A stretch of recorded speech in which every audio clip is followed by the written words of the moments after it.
जो अपने मुख से अपनी बड़ाई प्रशंसा करता है। ये 13 लिख लो दिमाग में, डायरी में, क्योंकि ये नोट हो रहा है, आवाज डाली जाएगी, आप बार बार सुन, इनसे बचिए।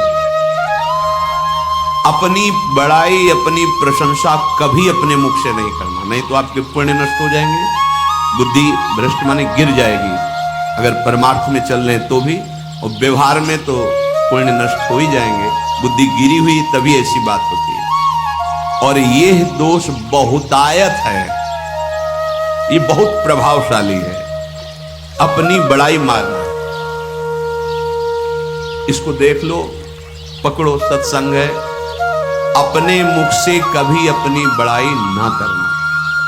अगर कोई अपने मुख से अपनी बड़ाई करता है, उसके सुकृत नष्ट हो जाते हैं, बुद्धि भ्रष्ट माने गिर जाती, पतित हो जाती है, फिर निर्णय ठीक नहीं। अगर हमारा सारथी, हमारा ड्राइवर मूढ़ हो तो कहीं भी हमको गिरा देगा, तो वो बुद्धि भ्रष्ट मतलब गिर जाती है, निर्णय करने लायक नहीं रहती। अपनी प्रशंसा अपने मुख से करना। दूसरा, लोलुपता, ये वृत्ति नहीं होनी चाहिए। धर्म से चलेंगे, धर्म के द्वारा जो हमें प्राप्त होगा उसी से हम अपना भरण पोषण करेंगे। आपके बच्चे स्वस्थ होंगे, बुद्धिमान होंगे, परिवार में बहुत सुख और शांति होगी, भले दीपक की तरह जलो, बहुत काल तक रहेगी। लक्ष्मी जी भी आपके घर में बहुत काल, हम ये नहीं कहते कि बहुत नहीं, जितनी है बहुत सुख शांति से चलोगे। अगर लोलुपता करोगे, हिंसा, छल कपट, व्यभिचार, चोरी, ऐसे धन आ जाए, वो आएगा, लेकिन वो हाइलोजन की तरह आएगा, एकदम प्रकाश और फ्यूज, बिल्कुल अंधकार करके जाएगा। देख लेना, तुम्हारे जो सुख के हेतु हैं, तुम्हारा शरीर, तुम्हारे बच्चे, तुम्हारी पत्नी, तुम्हारा परिवार, उसको देख के तुम रात दिन जलोगे बिना आग के। ऐसे उनके आचरण होंगे, ऐसे उनके अंग होंगे, ऐसे उनके दिमाग होंगे, ऐसा उनका व्यवहार होगा। ये लोलुपता अगर उपासक में या किसी में है तो उसको नष्ट कर दो, सावधान। तीसरा, यदि आपका अपमान होता है तो आपको उसे सहन करना होगा, उससे आपके पाप नष्ट हो जाएंगे। जो तनिक सा भी अपमान होने पर बहुत क्रोध करके दूसरे का अपकार करने लगता है, ये आपका पतन करा देगा, ये आपको फंसा देगा, हृदय जलेगा, अर्थव्यवस्था नष्ट होगी, पूरा परिवार दुखी होगा। जरा सा अपमान की संभावना में आप किसी से भी भिड़ गए, किसी से भी, वो ये प्रवृत्ति आपका पतन कर देगी। उपासक में तो अपमान सहना अमृत है, नीचा अपमानम सुधा, पर व्यवहार में भी ज्यादा उत्तेजित मत होइएगा। ये तो कुछ मिनट की बात है, अगर आपने उसे मारा, पीटा, रिपोर्ट हुई कानून की, वो फंसते चले जाओगे, अर्थ जाएगा, समय जाएगा, चिंतन जाएगा, बहुत तरह से हानि हो जाएगी। अगर आप सह गए तो आपका सहना उसके लिए आग बन जाएगा। उमा क्षमा साप होते भारी, तुम्हें दंड देने की जरूरत नहीं, उसका एक कर्म ही उसे दंड दे देगा। आप शांत हो जाइए, आप सत्संगी हैं, आप शांत रहिए। चौथा, निरंतर क्रोध और उसका चिंतन। बैठे बैठे बस द्वेषियों का चिंतन ही हो रहा है, अंदर क्रोध का चिंतन और द्वेषियों का चिंतन ही हो रहा है। द्वेष भरी बातें, द्वेष भरे क्रियाएं, उन्हीं का चिंतन करके जलते रहना क्रोध से। उपासक को तो क्रोध करना ही नहीं चाहिए, बहुत शांत। ठीक है, अभ्यास में कभी क्रोध हो सकता है, उसको भी समन करो, अंदर से प्रायश्चित, जैसा कि अब गलती हुई, आगे नहीं करेंगे। और व्यवहार में भी क्रोध को आप पीना सीखें। अगर बार बार आपका क्रोध प्रकट होता ही रहेगा, आपका स्वभाव बिगड़ जाएगा, आपके पुण्य नष्ट हो जाएंगे और आपका जीवन नष्ट हो जाएगा। देने वाला उतना दे देगा, आपको आनंदित रहो, पैसा खर्चा सब पूरे जीवन का विध्वंस मचा दिया क्रोध ने। कहीं भी आप देखो, किसी से क्रोध करके देखो, फिर देखो तुम्हारा भजन चल रहा है, तुम्हारी वो आनंद वृत्ति है नहीं, जलोगे और वो जलन और गुस्सा दिलाएगी, और वो बैठे बैठे जलो नहीं। ये क्रोध जो है, ये चाहे व्यवहार में हो चाहे परमार्थ में, दोनों की हानि करने वाला है। और आश्रित जनों की रक्षा न करना। अगर कोई भाग कर आपके पास आ गया, कोई पशु पक्षी या कोई मनुष्य, आपको चाहिए कि अब चाहे हमारे पहले प्राण जाएं, उसकी रक्षा करें। सीवी जैसे तो विरले ही होते हैं, पर इतना जरूर ध्यान दें, जैसे कोई पशु पक्षी किसी भय से आपकी सीमा के अंतर्गत आ गया है, अब उसकी रक्षा करनी है। अगर आप स्वयं मार देते हैं या मरवा देते हैं, या आपके सुकृत नष्ट कर देगा, या आपकी दुर्गति का कारण बन जाएगा। और जो पाप कर्म उत्साहित होकर करते हैं, उपासक को तो बहुत सावधान रहना चाहिए, पर व्यवहार में भी जो नहीं करना चाहिए, अगर वो पाप कर्म आपके द्वारा मन में प्रेरित हो रहे हैं, संकल्प बन रहा है, क्रियाएं हो रही हैं, दुर्गति पक्की, पुण्य नष्ट हो जाएंगे, दुख अशांति बढ़ती चली जाएगी, कभी शांति नहीं प्राप्त कर पाएंगे। ऐसा नहीं कि जो मन में आवे सो करे। पापाचरण निडर और उत्साहित होकर करना, अगर ऐसे लक्षण हैं, निश्चित दुर्गति होती है। ये 6, अपनी बहुत बड़ाई करने वाला अपने मुख से, लोलुपता, तनिक से अपमान में सहन ना करने वाला, निरंतर क्रोधी और आश्रित जनों की रक्षा न करने वाला, और निडर हर्षित होकर पाप कर्म करने वाला। दूसरे श्लोक में 7 है, 6 7। 1, संभोग का ही चिंतन करना, संभोग में ही मन लगाना, संभोग दूसरी स्त्रियों के साथ करने की भावना रखना। संभोग, पहला है संभोग, रात दिन बैठे बैठे बस यही चिंतन करना, गंदी बातों का, गंदी बातें देखना, गंदी बातें सुनना, गंदी बातों का चिंतन करना। फिर अन्य माताओं बहनों के प्रति काम दृष्टि से देखना, कोई आ जा रही है तो दृष्टि से, काम भाव से देखना, भोग बुद्धि से देखना, निश्चित पुण्यनाश दुर्गति। बड़े बड़े उदाहरण इतिहास में हैं, जिन्होंने ऐसा दृश्य नेत्रों से देखने की चेष्टा की, मन में संकल्प किया भोगने का, नष्ट हो गए, चाहे वो कितने बड़े प्रतापी हो। यह दुर्योधन कोई साधारण थोड़ी है, भगवान व्यास देव जी के द्वारा ही तो, भगवान व्यास देव जी ही इसकी उत्पत्ति का कारण है। आप देखो, इतने महान पुलस्त जी ही उत्पत्ति का कारण है रावण की। बस यही ऐसे दोष हैं जिनके कारण जीव नष्ट हो जाता है।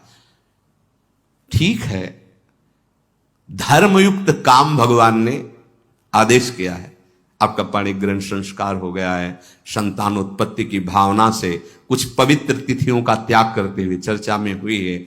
एक नियम है, एक आदेश है शास्त्र का। आप बहुत काम प्रवृत्ति वाले हैं तो प्रत्येक मास में जब माताएं बहनें पवित्र हो जाती मासिक धर्म से, तो जिनका पाणिक ग्रहण आपने किया, जो पत्नी स्वरूप है, वो ठीक है। वहां भी बार बार के लिए व्यभिचार प्रवृत्ति के लिए शास्त्र आदेश नहीं करता, संयम पूर्वक, और उसका चिंतन नहीं करना। पाणिक ग्रहण संस्कार है, घर में विराजमान है, एक संयम एक नियम के अनुसार उसका चिंतन तो फिर भ्रष्ट कर देगा। चिंतन प्रभु का करना है, चिंतन प्रभु की सेवा जो आपके कर्तव्य, इसके चिंतन से बचो। घातक है, बहुत बड़ा जहर है, अगर विषय चिंतन होने लगा तो मरोगे, जिंदा जलोगे, दुर्गति भी होगी। ये अंदर की जो आग है ना, कामाग्नि, ये इतनी बढ़ती चली जाएगी, तुम्हारे होश खराब हो जाएंगे कि मुझे क्या करना चाहिए क्या नहीं करना चाहिए। कुआ मदांधो मदना तुरोवा, अंधा हो जाएगा, नहीं दिखाई देगा अनुजा तनुजा क्या है कौन है, कुछ नहीं, भ्रष्ट बुद्धि। संभोग का चिंतन नहीं, धर्मयुक्त काम आदेश है शास्त्र में। यदि आप प्रवृत्ति मार्ग में हैं तो अपनी पत्नी को जो पाणिक ग्रहण स्वीकार किया है, वहां भी पवित्र तिथियों का त्याग करते हुए, एकादशी है, रामनवमी है, नव दुर्गा है, जन्माष्टमी है, राधाष्टमी, जो पवित्र तिथियों का त्याग करते हुए और ऐसे जो मर्यादाएं हैं उसके अनुसार, और कहीं पराई स्त्री के साथ संभोग की बात, निश्चित दुर्गति पक्की है।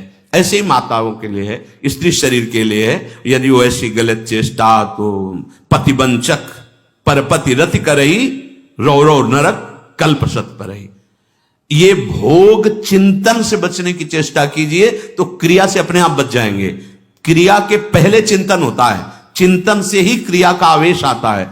चिंतन संभालिए, इसी से भगवत प्राप्ति होती है, चिंतन से, और इसी से दुर्गति भी होती है।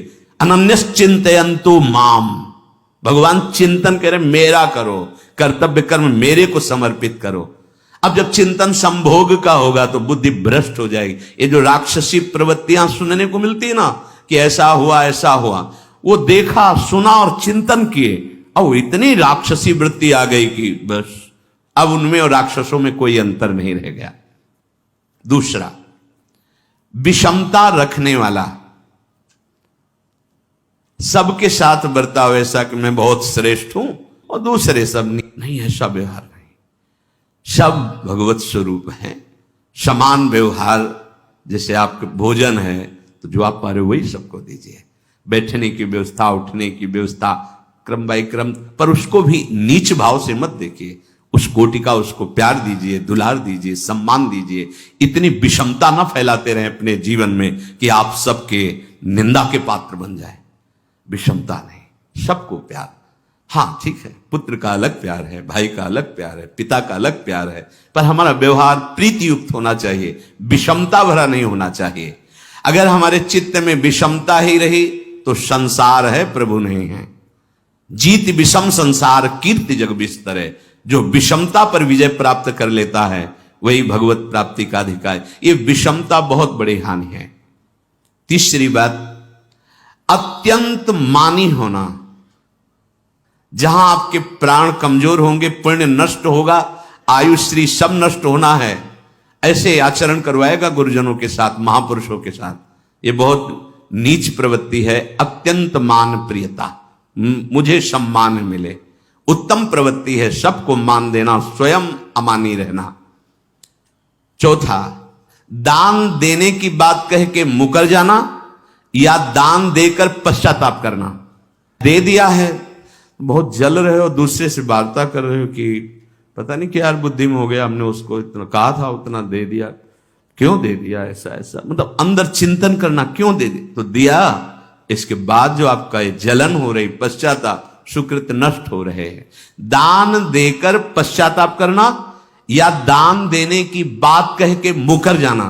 जैसे आपने कह दिया आपको इतना इतना ऐसा, अब आप मुकर गए, ब्याज सहित तुम्हें देना होगा, ये तुम्हारी दुर्गति का कारण बन जाएगा। ऐसे ही नहीं बोलना चाहिए, बहुत होश से। वाणी एक अमोल है, जो कोई बोले जान, ये तराजू तौल के तब मुख बाहर आन।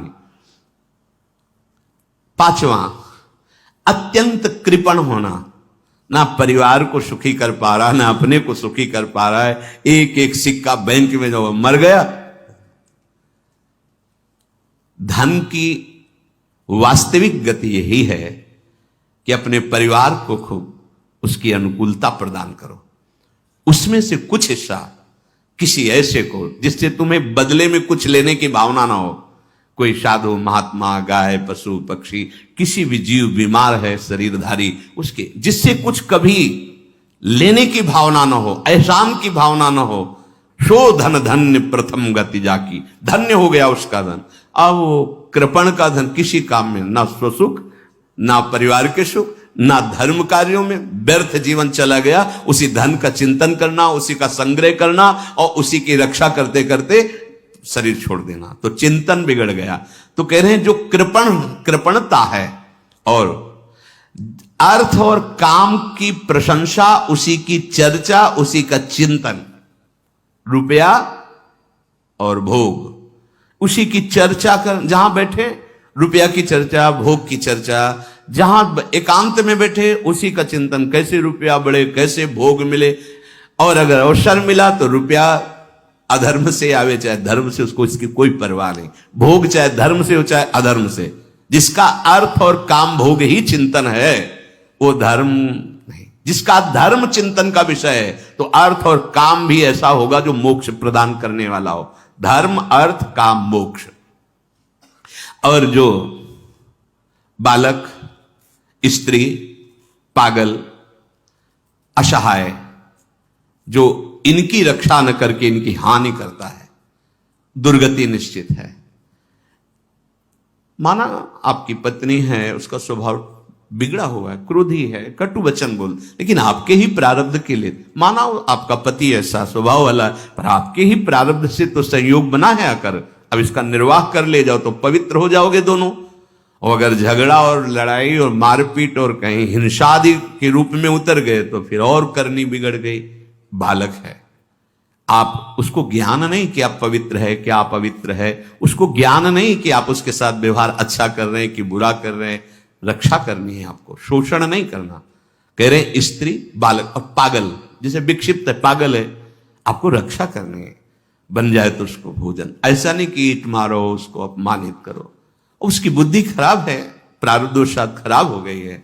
तो शास्त्र आज्ञा करता है स्त्री, बालक, जैसे पागल, विक्षिप्त आदि हैं, असहाय है, असमर्थ है, बूढ़ा है, वो आप सेवा भी करो तो वो गाली दे सकते हैं, उनकी बुद्धि बिगड़ गई, आपको उनको दंड नहीं देना, मारना नहीं है आपको। मान लो आपके बड़े बूढ़े बुजुर्ग जन हैं, आप सेवा भी कर रहे हो तो आपको कटु वचन बोल सकते हैं, आपकी निंदा कर सकते हैं, लेकिन आपको उनके साथ व्यवहार सद करना है। अगर आपने इन दोषों को स्वीकार किया तो निश्चित आपकी दुर्गति होगी, न इस लोक में आपको शांति मिलेगी न परलोक में। इसलिए इन दोषों को बार बार सुन करके और हृदय में जांचो कि कहीं है तो नहीं, अगर है तो सत्संग, भजन बल, भगवत प्रार्थना के बल से इन दोषों का त्याग कर दो, जीवन मंगलमय हो जाएगा। शेष चर्चा आगे। श्री राधा वल्लभ लाल।